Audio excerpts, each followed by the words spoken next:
An American army is fighting for you. 1941, a date which will live. Note that the first atomic bomb was dropped on Hiroshima. These forces met their mark. We have declared the war in Vietnam. But we don't plan to surrender either. We are going to win. Proportions and would lead to World War III. Allied air forces began an attack on military targets. Decide that in the 21st century that America... March 5th, 2052, the United States has officially closed. The United States will go ahead with a national quarantine. The new plague virus. Disaster sweeping stands.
Right here, pull over. All right, ain't nothing in there.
War never changes.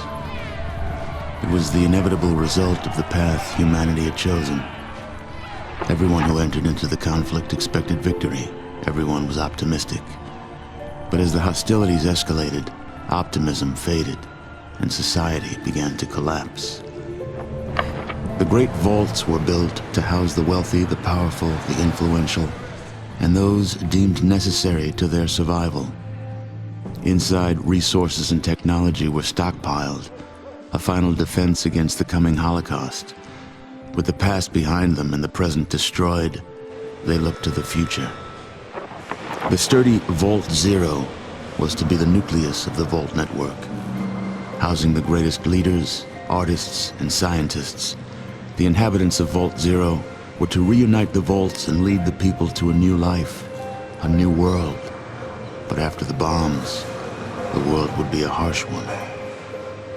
To ensure the creation of a post-nuclear utopia, the Vault dwellers would need help. Machinery was constructed to tame a land hardened by the ravages of war, then tempered by nuclear winter. But plans were barely in place when the first missiles left the silos.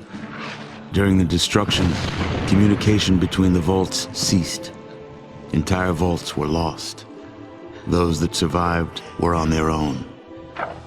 Not all vaults succumbed to the machinations of war. On North America's west coast, one group of military vault dwellers emerged almost unscathed. They surveyed the wasteland and squared their shoulders for the task ahead. These dedicated survivors salvaged the technology from the vaults, technology that was studied, replicated, and fiercely guarded. For they knew that while their power came from numbers, their future lay in scientific knowledge. In time, they formed the Brotherhood of Steel. The Brotherhood used their knowledge to drive back the atrocities of the wasteland, proclaiming themselves the technological saviors of mankind.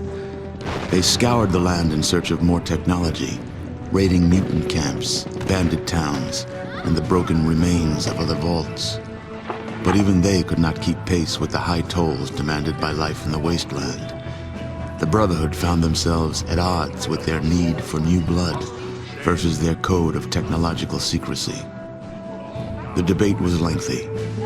Finally, the elders ruled against sharing the technology with outsiders, convinced that they would endure as they had before. Further discussion was discouraged, and the elders ordered the minority on a mission across the wastes.